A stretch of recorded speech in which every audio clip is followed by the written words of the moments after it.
तो दोस्तों आज मैं एक्सप्लेन करूंगा एक ऐसी फिल्म को जिसके अंदर जो कॉन्सेप्ट है वो बिल्कुल ही अलग है। आज तक हम जितने भी कॉन्सेप्ट्स को देखते आए हैं ये उनसे बिल्कुल हटकर है। इस मूवी का नाम है का यानी कि KA। ये एक साउथ इंडियन तेलुगु लैंग्वेज की फैंटेसी थ्रिलर हॉरर मूवी है और जो एंड है ना वो तो आपका दिमाग हिलाकर रख देगा। मतलब आपने बिल्कुल भी ऐसी एंडिंग को एक्सपेक्ट नहीं किया होगा। ये मूवी बॉक्स ऑफिस पर काफी बड़ी हिट रही थी क्योंकि इसका बजट मात्र 10 करोड़ रुपए था, लेकिन इसने बॉक्स ऑफिस पर 55 करोड़ रुपए कमाए थे, जो कि एक काफी बेहतरीन रिटर्न है। ये मूवी जो है वो प्राइम वीडियो पर देखने के लिए अवेलेबल है, तो आप जाकर एक बार इसे जरूर चेकआउट करिएगा। फिलहाल इस मूवी की IMDb रेटिंग है 7.1 स्टार्स आउट ऑफ 10 और गूगल यूजर्स ने इसको 90% से ज्यादा पसंद भी किया है। तो आप सोच सकते हो कि मूवी कितनी बढ़िया होगी। और रिसेंटली ही मैंने एक और बेहतरीन मूवी फियर को एक्सप्लेन किया है। In case you missed it out, जल्दी से जाकर चेकआउट कर लीजिए। उसका लिंक आपको नीचे पिन कॉमेंट डिस्क्रिप्शन दोनों में मिल जाएगा। तो चलिए अब बिना किसी देरी के चलते हैं सीधा वीडियो की तरफ। तो मूवी की शुरुआत में हम एक आदमी को बंद कमरे में देखते हैं जिसने कि अपने चेहरे के ऊपर काला मास्क लगाया हुआ था। साथ ही साथ उसने लंबा कोट पहना हुआ है, वेल ड्रेस्ड है, एक हैट भी लगाई हुई है। अब इस आदमी को फिलहाल हम बिल्कुल नहीं जानते, जिसके चलते हम इसे बॉस कहकर बुलाएंगे। अब बॉस के पास हम एक अजीब सी घड़ी देख पाते हैं जिस पर बहुत सारे अलग तरह के सिंबल्स बने हुए थे, यानी कि उस पर कोई नंबर नहीं था जो कि वक्त दर्शाता हो। खैर उसके अंदर एक लाइट भी बार बार जलने लगती है। खैर अब ये बॉस जो होता है वो अपने लोगों को 2 नाम देता है, जिनमें से पहला नाम अभिनय वासुदेव है और दूसरा होता है राधा, कि वो इन दोनों को यहाँ पर कैसे भी करके लेकर आए। खैर अब घर के बाहर हम एक घायल आदमी को देखते हैं जिसका ही नाम अभिनय वासुदेव होता है और अब ये दोनों ही लोग उस पर हमला करते हैं जिनसे वो लड़ने की कोशिश करता है, लेकिन घायल होने की वजह से वो हार जाता है और ये लोग उसको पकड़कर एक बोरी में रखकर अपने साथ ले जाते हैं। अब इसी बीच हम राधा को भी देखते हैं जो कि ये सब देखकर वहां से भागने की कोशिश करती है, लेकिन वो आदमी उसको भी पकड़ लेते हैं। अब अभिनय को उस बंद कमरे में लाया जाता है जहां पर वो होश में आता है और बाहर आवाज लगाता है, लेकिन कोई भी उसकी बात नहीं सुनता, जिसके चलते वो बेहोश हो जाता है। अब जब उसको होश आता है तो वो खुद को वहां पर रखी कुर्सी से बंधा हुआ पाता है और उसके सामने वो घड़ी रखी हुई थी और वहां पर वो बॉस भी था। अभिनय पूछता है कि वो कौन है, जिस पर वो बताता है कि वो डार्कनेस है जो कि उसे निगलने वाली है और उसने आज तक जो कुछ भी अच्छे बुरे काम करे हैं वो आज सारे के सारे उसे हॉन्ट करेंगे। अभिनय उस पर गुस्सा करने लगता है और अब वो ये कहता है कि यहाँ पर वो चिल्लाए नहीं क्योंकि इसका कोई फायदा नहीं होगा। और तब बॉस रिवील करता है कि अभिनय को उसकी जिंदगी का कुछ भी याद नहीं है, नॉट इवन हिज नेम। और अभिनय को इस बात का एहसास होता है कि सच में उसे कुछ भी याद नहीं था और उसे उसका नाम भी बॉस ने ही बताया था।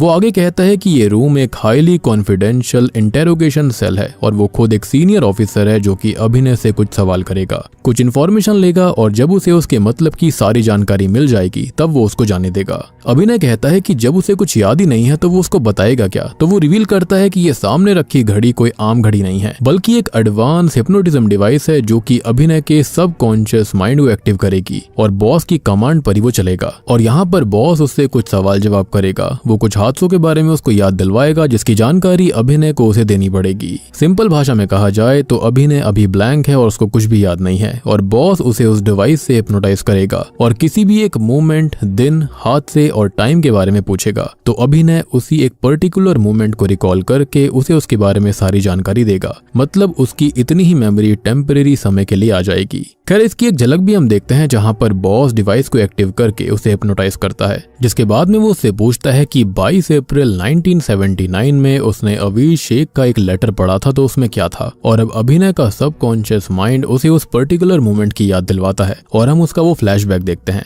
तो वो असल में पोस्टमैन है जिसे एक लेटर डिलीवर करना था और वो उस लेटर को घर लाकर पढ़ता है जो कि उसे समझ नहीं आता क्योंकि वो अरबिक भाषा में लिखा हुआ था। अब बॉस कहता है कि वो अब ज्यादा दिमाग पर जोर न डाले और वो लेटर के बारे में बाद में बात करेंगे, लेकिन अभी वो ये बताए कि उसे दूसरों के लेटर पढ़ने की ये गंदी आदत क्यों है, जिसके चलते ही वो अपने बचपन के फ्लैशबैक में चला जाता है। तो वो बचपन से ही अनाथ था जो कि एक अनाथ आश्रम में रहा करता, जहाँ पर एक दिन एक पोस्टमैन किसी का लेटर गिरा देता है और ये लेटर वो उठाता है जो कि किसी माँ ने अपने बेटे के लिए लिखा था। खैर अब वो उस लेटर को पढ़ता है जिसको पढ़कर उसे ऐसा फील होता है कि वो वही बेटा है और जिसके लिए लेटर लिखा गया था वो उसकी माँ है। क्योंकि उसका कोई भी नहीं था तो उसके आसपास कभी कोई बॉन्ड नहीं बना, इसलिए वो इन लेटर्स के अंदर ही इन बॉन्ड्स को ढूंढने लगा था और लेटर्स वो चोरी करके पढ़ने लगा, यानी कि ये आदत उसे यहीं से लगी थी। अब एक दिन वो आश्रम के मास्टर से पूछता है कि उसका परिवार कहाँ पर है या फिर उसे यहाँ पर कौन लाया था, लेकिन मास्टर कहते हैं कि उसका इस दुनिया में कोई भी नहीं है। वो छुपकर उनका लेटर पढ़ता है जो कि उनकी बीवी ने उसकी बेटी के बारे में लिखा था और मास्टर ये देखकर काफी गुस्सा करते हैं और उससे कहते हैं कि वो बुरा बच्चा है और इसलिए ही उसके परिवार वालों ने उसको छोड़ दिया होगा।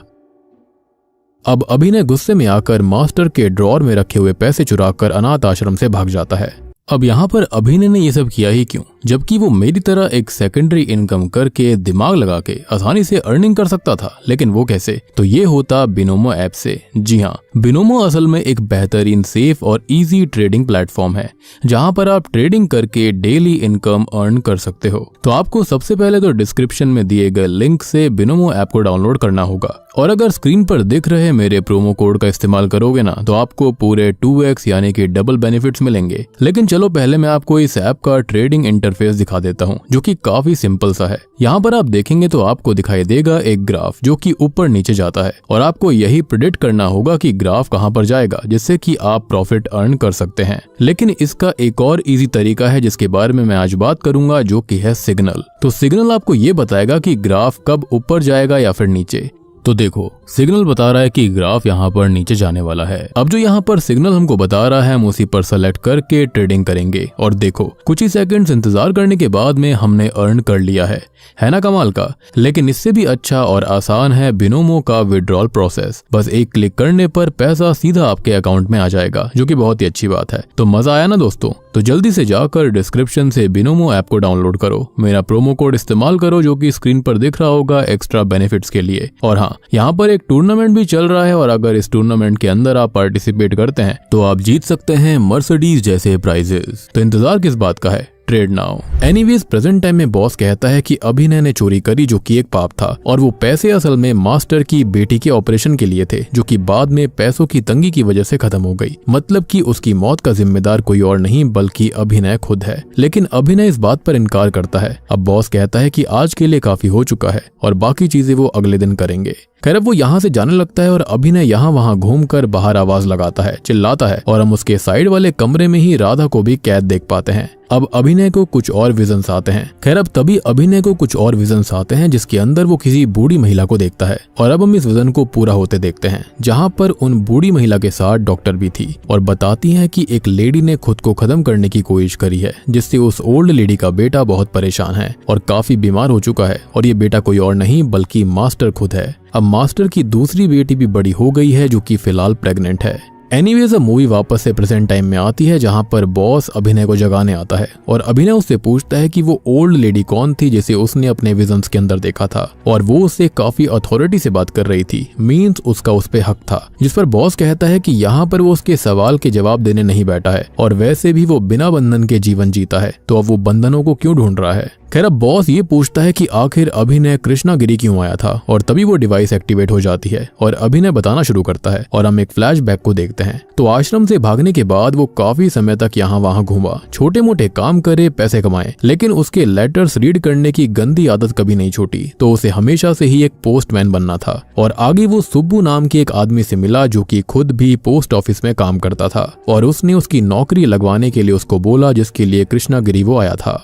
अब कृष्णागिरी असल में एक गांव है जो कि थोड़ा सा अलग है, जो कि पहाड़ों से घिरा हुआ है और 3 बजे के बाद सूरज पहाड़ के पीछे चला जाता है जिसके चलते पहाड़ की जो छाया है वो गांव को बिल्कुल ढक देती है, यानी कि दोपहर के 3 बजे ही यहाँ पर रात हो जाया करती। अब तभी हम राधा को भी नोटिस कर पाते हैं, मींस वो भी यहीं रहती है, यानी कि बॉस के लोगों ने राधा और अभिनय को यहीं से किडनैप किया था। अब यहाँ अभिनय को एक लड़की भी दिखाई देती है जो कि उसे बहुत ही ज्यादा पसंद आ जाती है जिसका नाम सत्याभामा होता है। अभिनय को ये गांव काफी अच्छा लगता है और यहाँ पर उसे अपनापन-सा महसूस होता है और उसको ऐसा लगता है कि जैसे यहाँ पर वो सबसे रिश्ते बना सकता है और उसको यहाँ पर प्यार मिल जाएगा जो कि वो हमेशा से ढूंढता आ रहा था। एनीवेज अब इसी बीच हम गांव की एक लड़की को देखते हैं जो कि अर्ली मॉर्निंग मंदिर जा रही थी, लेकिन रास्ते में ही कोई उसके ऊपर हमला कर देता है और गांव में यही खबर फैलने लगती है कि ढेर सारी लड़कियां यहाँ से गायब हो चुकी हैं और सबका शक यही है कि इसके पीछे लाला का हाथ है, जो कि असल में एक बुरा व्यक्ति है। अब हम अभिनय को देखते हैं, जो कि रेंट पर एक रूम लेता है, रामू नाम के डॉगी को अपने साथ रखता है और सुब्बू के साथ पोस्ट ऑफिस पहुंच जाता है, जहां पर उसके बॉस का नाम रंगा राव है, जिनसे वो रिक्वेस्ट करता है तो वो उसे जॉब पर रख लेते हैं। लेकिन ये जॉब परमानेंट नहीं थी, टेम्परेरी होती है। और यहीं पर वो अच्छे से सत्यभामा को भी देखता है, जो कि असल में रंगा राव की ही बेटी थी। अब इस जगह पर अभिनय को जॉब मिल चुकी थी, वो सबके लेटर्स डिलीवर करने लगता है और सबसे अच्छे से बात करता है। सब उससे भी अच्छे से बात करते हैं और धीरे धीरे ये गांव उसका परिवार बनने लगता है। साथ ही साथ वो सत्यभामा को चाहने लगता है, तो उसके लिए भी छोटे छोटे एफर्ट्स करता रहता है। खैर अब इसी बीच वो एक लेटर को पढ़ता है, जो कि किसी लड़की के फादर इन लॉ ने दहेज के चलते उसके भाई को लिखा था और उसे ये काफी बुरा लगता है। तो वो उसका भाई बनकर ही लेटर का रिप्लाई करता है, लेकिन नाम लिख देता है लाला का, जो कि सबसे बुरा इंसान है। सब उससे डरते हैं और जो उससे टकराता है गायब हो जाता है। अब लेटर पढ़कर लड़की के ससुर जो होते हैं वो डर के सुधर जाते हैं और अब वो लड़की को अच्छे से ट्रीट करने लगते हैं और दहेज मांगना भी बंद कर देते हैं। खैर अब अगले सीन में अभिनय जो होता है वो पुलिस स्टेशन जाता है लेटर्स को डिलीवर करने के लिए, जहां पर वो एक परिवार को उनकी बेटी की मिसिंग कंप्लेंट फाइल करते हुए देखता है, जो कि बहुत दुखी थे और ये देखकर उसे भी काफी बुरा लगता है। खैर वो पोस्ट ऑफिस आता है, जहां पर गांव के most reputed person mister Aviz Sheikh आए हुए थे और उन्हें कुछ लेटर्स को पोस्ट करना था। और वो असल में एक ऑथर और समाज सेवक भी हैं, जिन्होंने गाँव के लिए बहुत कुछ किया है, जिससे कि उनका बहुत ज्यादा सम्मान है। और ये वही अवीज शेख हैं जिनके लेटर के बारे में वो बॉस उससे पूछ रहा था। एनीवेज अब रात को गांव के अंदर मेला लगा हुआ था, जहां पर वो सत्यभामा से मिलता है और उससे थोड़ी बहुत बात करता है। गांव के अंदर जो मेला था वो काफी रंगीन था और रंगाराव के कहने पर वो उसे घर छोड़ने लगता है और हम ये भी जान पाते हैं कि वो भी उसे थोड़ा सा पसंद करती है। खैर अब रास्ते में दो शराबी अभिनय को गाली दे देते हैं, जिन्हें वो पीट देता है और सत्यभामा बोलती है कि वो अनाथ है, फिर उसने गुस्सा क्यों किया, जिस पर वो कहता है कि उसे जन्म तो उसकी माँ ने ही दिया होगा और उसे पता है कि उसके लोग कहीं ना कहीं तो होंगे, जिसके लिए वो गलत नहीं सुन सकता।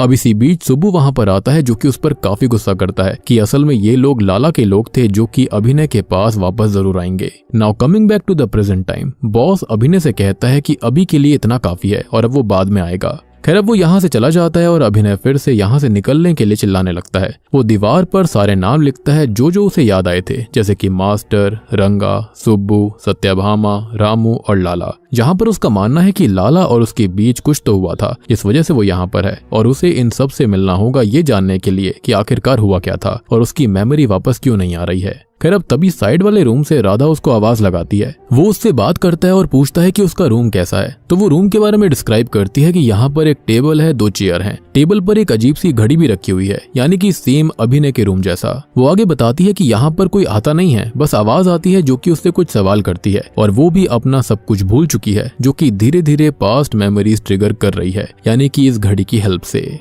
एनीवेज अब हम राधा की कहानी भी देख पाते हैं, जो कि सेम जगह पर एक स्कूल टीचर है, जिसके पेरेंट्स अब इस दुनिया में नहीं रहे, बस 2 बड़े भाई हैं और उसका एक भाई दिन भर नशे में पड़ा रहता है। अब आपको वो मेले वाली रात याद होगी। अब मेले वाली रात के अंदर वो दोनों शराबी उसको ही फॉलो कर रहे थे और घर आकर वो अपने भाई पर गुस्सा करती है कि वो कुछ भी काम नहीं करता। उसकी बहन को लोग हैरस करते रहते हैं, लेकिन उसे इससे भी कोई फर्क नहीं पड़ता और काश उन गायब होने वाली लड़कियों में से वो भी शामिल हो जाती, जो कि उसके लिए अच्छा रहता, क्योंकि उसके भाई तो उसकी केयर करते नहीं है। अब अगले दिन वो स्कूल जा रही थी कि तभी अवीद शेख से वो मिलती है, जिनसे वो अपने भाई की जॉब की बात करती है और रिसेंटली ही उसके स्कूल की एक बच्ची ज्योति मिसिंग हुई है। तो वो उनसे कहती है कि वो अपने हायर कॉन्टेक्ट्स का इस्तेमाल करें ताकि ये केस जल्दी से जल्दी सॉल्व हो सके, जिसे वो आश्वासन देते हैं कि वो जल्दी ही कुछ करेंगे, जिसके चलते वो वहां से निकल जाती है। लेकिन उसको अब ये कांस्टेंट फील आने लगती है कि जैसे उसके ऊपर कोई नजर रख रहा हो और हम किसी को उसके ऊपर नजर रखते हुए उसकी फोटोज को खींचते हुए भी नोटिस करते हैं। खैर अब कहानी वापस से प्रेजेंट टाइम में आती है, जहां पर बॉस अभिनय से ये पूछता है कि वो लोगों के लेटर्स पढ़ता था, यही काफी था, लेकिन उसने तो लेटर्स को रीराइट करना और रिप्लाई करना भी शुरू कर दिया था, जिसके बारे में वो बताने लगता है और हम फिर से एक फ्लैशबैक देखते हैं। अभिनय को एक आदमी मिलता है जिसे लिखना नहीं आता था, तो वो उसके लिए उसकी तरह से उसकी मदर को लेटर लिखकर पोस्ट कर देता है और उस आदमी की मदर को कैंसर था, जिनके इलाज के लिए वो पैसे जोड़ रहा था।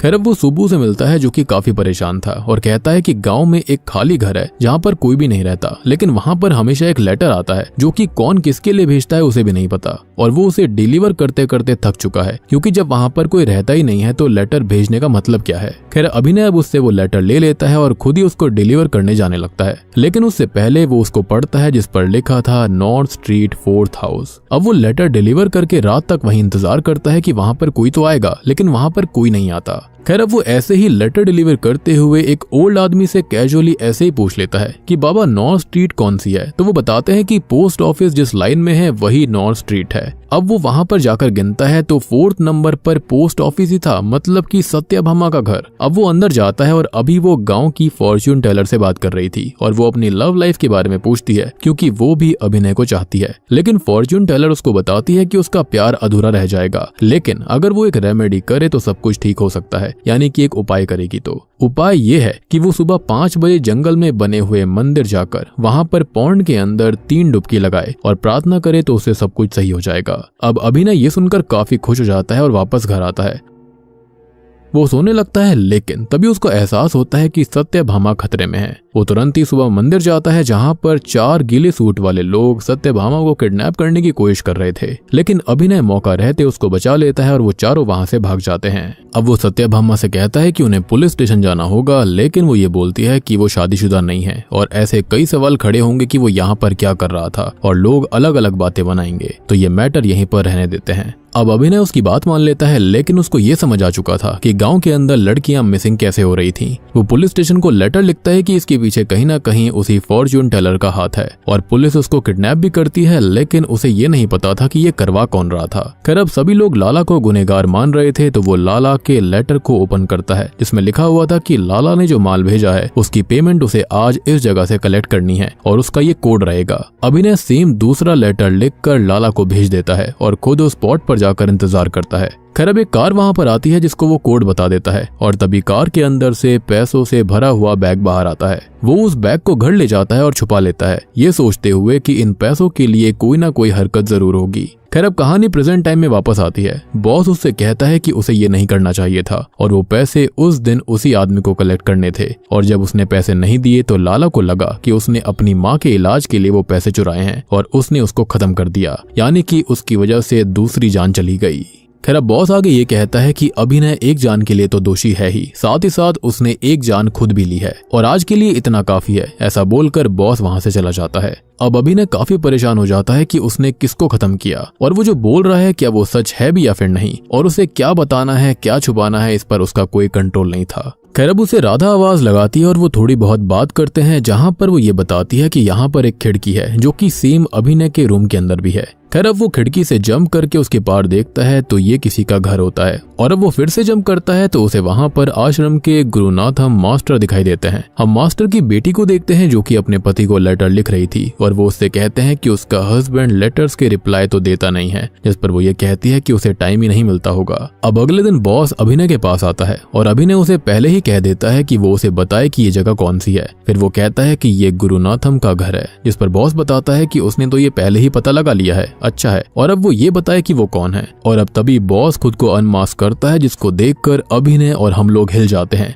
क्योंकि ये कोई और नहीं बल्कि खुद अभिनय था। जी हाँ, और अब सवालों का भौचाल उसके और हमारे मन में आ चुका था, जिसे दोनों अभिनय साथ में सॉल्व करने वाले थे, यानी कि एक जैसी शक्ल के दो लोग आमने सामने कैसे हो सकते हैं। अब अभिनय अपने हूबहू बॉस से पूछता है कि वो उसके जैसे कैसे दिखता है, वो है कौन, उसका भाई है या फिर क्या, जिस पर वो बताता है कि वो उसे कुछ भी नहीं बताएगा, बस उसके पास एक ही डील है कि अभिनय से वो जो पूछ रहा है वो उसे सब बता दे और अगले 1-2 दिन में सब कुछ उसे बताना होगा, जिसके बाद वो उसे जाने देगा, नहीं तो वो यहाँ पर आना ही छोड़ देगा और बिना कुछ जाने अभिनय ये टॉर्चर झेलता रहेगा। अब अभिनय के पास में कोई भी रास्ता नहीं था, जिसके चलते वो बॉस की बात पर एग्री हो जाता है। खैर अब वो उससे पूछता है कि उसने खून क्यों किया था।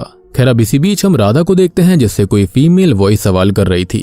तभी हम गुरुनाथम को अपनी बेटी जानकी के साथ बाजार जाते देखते हैं, जहां पर उन्हें उनके पुराने 2 स्टूडेंट्स मिलते हैं जो कि उनसे पूछते हैं कि उनकी बेटी तो जिंदा नहीं है, तो फिर ये कौन है, जिसके चलते वो बताते हैं कि असल में उन्होंने जानकी को गोद लिया था। वो अपने हस्बैंड को कॉल करती है जो कि उससे कहता है कि वो उसे 2-3 दिन बाद लेने आएगा। अब हम अभिनय का फ्लैशबैक देखते हैं जिससे मिलने सत्यभामा आई हुई थी और वो लोग थोड़ी बहुत बात करते हैं। खैर थोड़ी देर के बाद में वो एक लेटर देखता है जिस पर भेजने वाले का एड्रेस नहीं था, लेकिन ये लेटर राधा के भाई के लिए आया था। यानी कि वही राधा जो कि उसके बगल वाले रूम के अंदर थी। अब इस लेटर के अंदर लिखा हुआ था कि उन्हें कोर्ट में एक आदमी को खत्म करना है और अब अभिनय सोचने लगता है कि वो उस आदमी को कैसे ही बचा पाएगा। उसे कुछ भी समझ में नहीं आता तो वो खुद ही कोर्ट चला जाता है जहाँ पर उस आदमी पर हमला होने वाला था, लेकिन वो जैसे तैसे लड़कर उसे बचाकर यहाँ से ले जाता है। Now coming back to the cell, यहाँ पर बॉस अभिनय को कहता है कि उसने एक आदमी को बचाया, अच्छी बात है, लेकिन बाद में खुद ही उसे खत्म क्यों कर दिया, जिसको सुनकर वो शॉक्ड रह जाता है कि वो ऐसा कैसे कर सकता है। खैर अब तभी उसे राधा के रोने की आवाज आती है और बॉस यहाँ से चला जाता है। अब वो राधा से पूछता है कि क्या हुआ, तो उसे उसकी मेमोरी हिट कर गई थी जिसके बारे में वो बताती है और हम एक फ्लैशबैक देखते हैं। गांव के लोग एक ऋषि के पास गए थे जो कि ये कहते हैं कि जल्दी ही देवी दुर्गा गॉडेस के रूप में यहाँ पर आएंगी और सब कुछ ठीक कर देंगी, और गांव के अंदर 2 दशकों से फेयर नहीं लगा था, यानी कि वो मेला लगना चाहिए। खैर अब मेला लगा दिया जाता है और अभिनय ने जिस आदमी को कोर्ट में बचाया था वो उसी रात करता ये है कि वो राधा को छेड़ता है, जिसको वो स्लैप कर देती है, और अब वो आदमी गुस्से में आकर उसके घर जाकर उसे मोलेस्ट करता है। ये सुनकर अभिनय को बहुत गुस्सा आ गया था और वो ये कहता है कि ये जिस किसी ने भी किया है उसको खत्म कर देना चाहिए, और तभी वो डिवाइस यानी कि वो घड़ी एक्टिवेट हो जाती है और तभी अभिनय को अपनी मेमोरी याद आती है। अब उस दिन वो उस आदमी से पूछता है कि वो उसे क्यों मार रहे थे, तो वो अपनी काली करतूत बताता है, जिस पर गुस्सा होकर अभिनय उसे वहीं पर खत्म कर देता है, और ये आदमी ही असल में लाला था।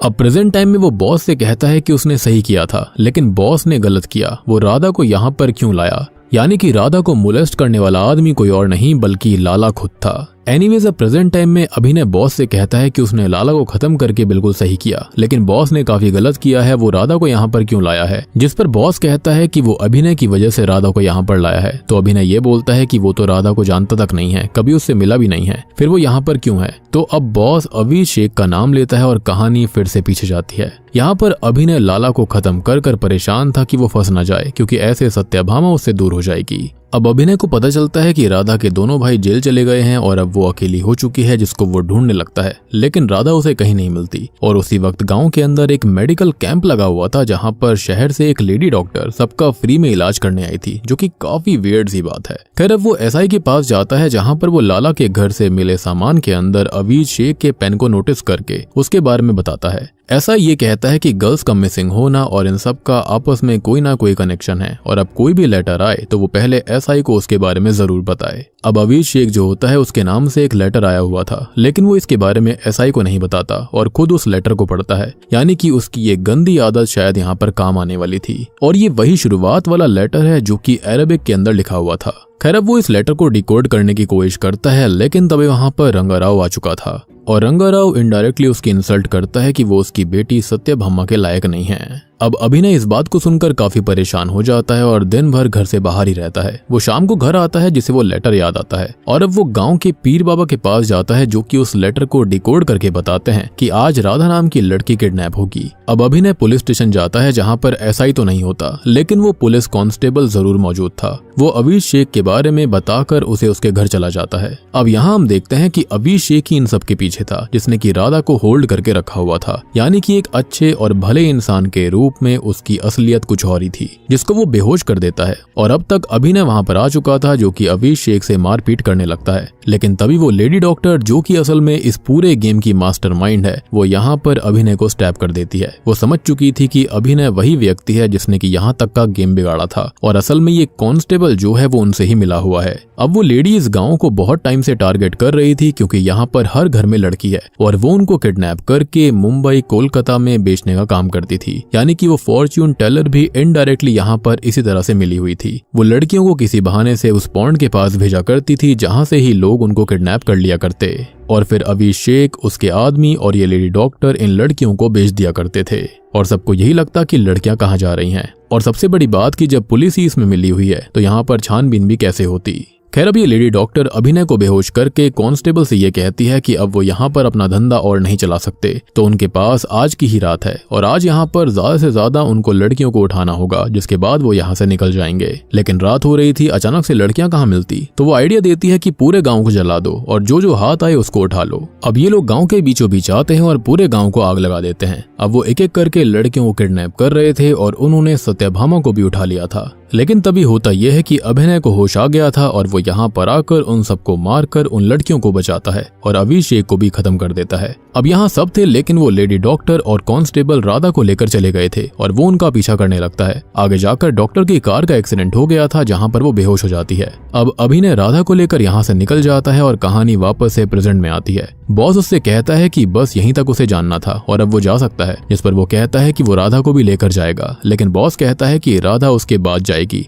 पहले वही जाएगा। अब तभी हम गुरुनाथम को दरवाजा खोलते देखते हैं, लेकिन तब तक जानकी को लेबर पेन होने लगा था जिसे वो हॉस्पिटल ले जाते हैं। तभी पास्ट का फ्लैशबैक आता है और अब चीजों को आप जरा ध्यान से सुनिएगा। तो अभिनय ने राधा को बचा तो लिया था, लेकिन डॉक्टर ने उन दोनों को ही गोली मार दी थी। जी हाँ, और वो ऑन द स्पॉट खत्म हो गए थे। अब तभी डॉक्टर और कांस्टेबल को पकड़कर गांव वाले गांव के अंदर ले आते हैं। साथ ही साथ राधा और अभिनय की बॉडीज को भी वहां पर लाया जाता है। गांव के सभी लोग उनके लिए रो रहे थे, यानी कि अभिनय यहाँ पर बुरा व्यक्ति नहीं था, बल्कि यहाँ पर जो अभिषेक था उसने ही अपनी यहाँ पर अच्छी इमेज बना रखी थी और उसी की आड़ में ये सब गलत काम वो कर रहा था। सभी अभिनय के लिए रो रहे होते हैं, जो कि अब उसका परिवार है और अब वो अनाथ नहीं रहा था। अब रंगाराव अपनी कही हुई बात पर काफी शर्मिंदा था और सत्यभामा तो ये बुरा हादसा देखकर पूरी तरह से टूट चुकी थी। Now coming back to the present time, boss Abhinay को धक्का देता है और अचानक से स्क्रीन ब्लैंक हो जाती है। खैर अब तभी हम जानकी को देखते हैं, जो कि एक लड़के को जन्म देती है और फिर एक लड़की को जन्म दिया जाता है, और ये दोनों कोई और नहीं बल्कि अभिनय और राधा का फिर से जन्म हुआ था, जिनके कर्म कुछ ऐसे जुड़ गए थे कि अब वो एक ही घर के अंदर भाई बहन के रूप में जन्मे थे।